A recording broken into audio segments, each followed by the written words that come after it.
nome é Norma. Eu me ligo na forma.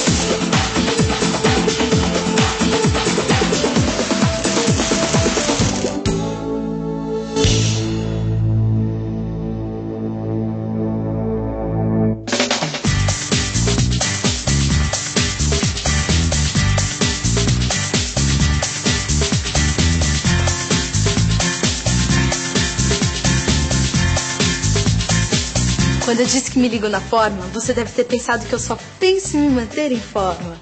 Nada disso. Eu sou ligada nas formas da geometria. Você já reparou como a gente vive cercado de formas geométricas? Quer ver só uma coisa? Para filmar essa cena que você está vendo, a gente usa muita geometria. Olha bem para a lente da câmera. Agora, olha aqui para baixo. A gente poderia ficar fazendo isso o dia inteiro. Desculpa. Se você conseguir desgrudar os olhos de mim por um instante e olhar em sua volta, você vai ver que está cercado de formas geométricas. E é para ajudar a entender essas formas da geometria que a gente está começando essa série de 6 programas. Você vai ver que a geometria está por toda parte, inclusive nas formas da natureza.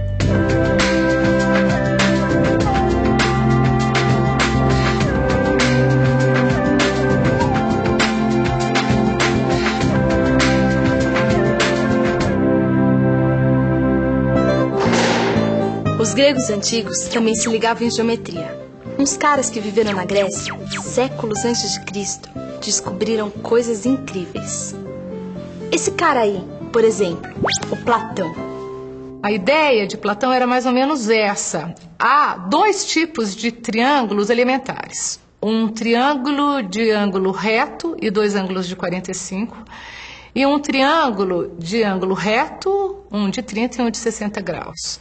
Com esses triângulos elementares, tudo mais se constitui.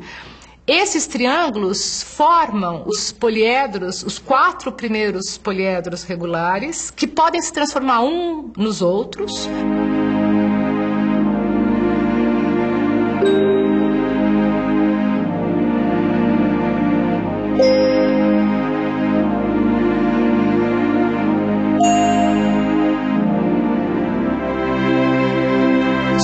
Dodecaedro é deixado de fora, não corresponde a nenhum desses elementos, porque, segundo o mito, ele organiza o universo como um todo.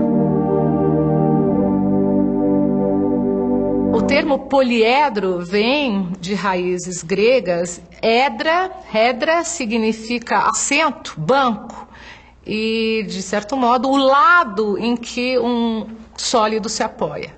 Sabe o que esses sólidos têm de especial? Eles não têm pé nem cabeça. Quer dizer, você não consegue virá-los de cabeça para baixo. Ou eles sempre estão de cabeça para cima, ou sempre de cabeça para baixo. Quer tentar?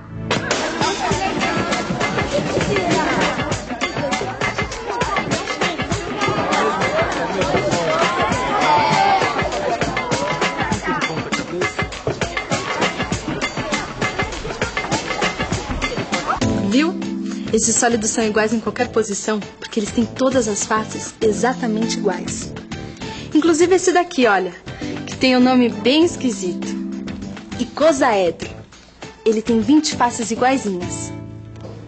Antes de tudo, eu preciso contar minha experiência pessoal com os hexaedros. Os cubos. Tudo começou quando eu vi um cara contando uma história muito curiosa. Um grupo de professores estava discutindo como é que um cubo de gelo flutuava na água. E aí, uns achavam que o cubo flutuava assim, com a face paralela à água, outros achavam que ele flutuava assim, com a aresta paralela à água, e outros achavam que ele flutuava de bico assim. E sempre depois das aulas, eles ficavam fazendo os cálculos como se fosse uma diversão. E o faxineiro passava e olhava aquilo e estava atrapalhando o serviço dele. E um certo dia, depois de muito calcularem, o faxineiro chegou com um monte de cubos que ele tinha cortado em casa, de madeira, e disse assim: gente, em vez de ficar calculando, por que vocês não jogam o cubo dentro da água para ver como é que ele flutua? E a sorte foi que ele cortou uma série de cubos com madeiras diferentes. E olha o que aconteceu.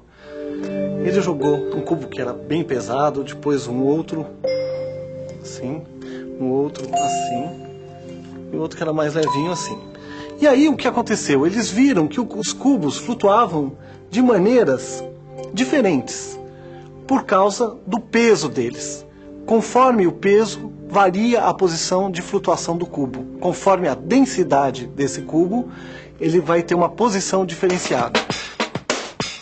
Depois que eu vi essa história, eu decidi repetir a experiência do faxineiro. Fiquei até com a pele enrugada de tanto observar e mexer com os cubos na água. E foi aí que... Eureka! O que acontece se eu dividir esses cubos bem nessa linha aqui?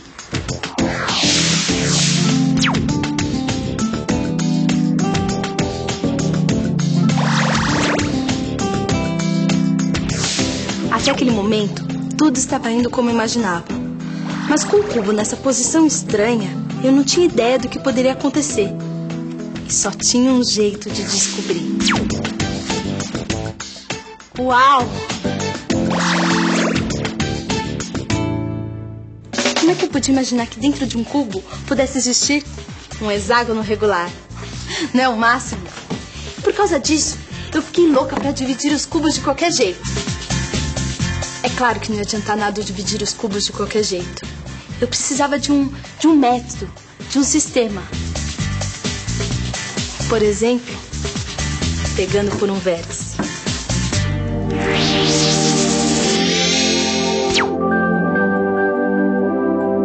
Olha só o que aconteceu. Eu fiquei com 4 partes iguais. E esse miolo aqui? Mas agora que vem o melhor. Sabe o que eu fiz? Eu comecei a brincar com essas formas aqui. Eu comecei a juntar os pedaços de jeitos diferentes. Juntando as partes desse jeito, eu formei uma pirâmide. Uma pirâmide de base quadrada. Muito parecida com aquelas famosas pirâmides do Egito. Aí eu pensei, o que aconteceria com essa pirâmide se ela tivesse todos os lados iguais? Quer dizer, se em vez da base quadrada, ela tivesse uma base triangular. Olha só, apareceu o tetraedro regular, um sólido platônico. E as faces desse tetraedro são exatamente iguais às faces triangulares da pirâmide original, que tinha a base quadrada. Olha bem para esses dois sólidos. Você acha que o tetraedro é menor ou tem mais ou menos o mesmo tamanho que a pirâmide de base quadrada?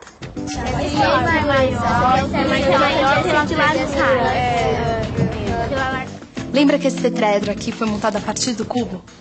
Olha só. Olha como desse jeito a figura parece muito maior. Aliás, parece não. Ela é muito maior. Quer ver? Se eu tiro uma parte do cubo, eu encaixo o tetraedro dentro do cubo.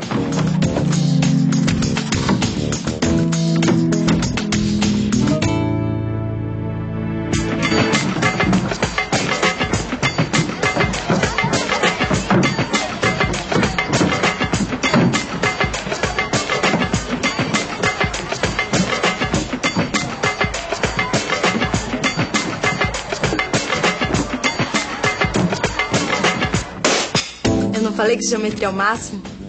E olha que tudo isso que eu descobri brincando são coisas que os gregos já tinham descoberto 5 séculos antes de Cristo. Falando nisso, tem um outro grego com nome que a gente até aprende na escola, Pitágoras. Lembra daquele teorema? A soma dos quadrados dos catetos é igual ao quadrado da hipotenusa. Quando tentaram ensinar isso na minha escola, eu achei uma chatice. Mas no próximo programa, você vai ver que o teorema de Pitágoras também é muito legal. Até lá!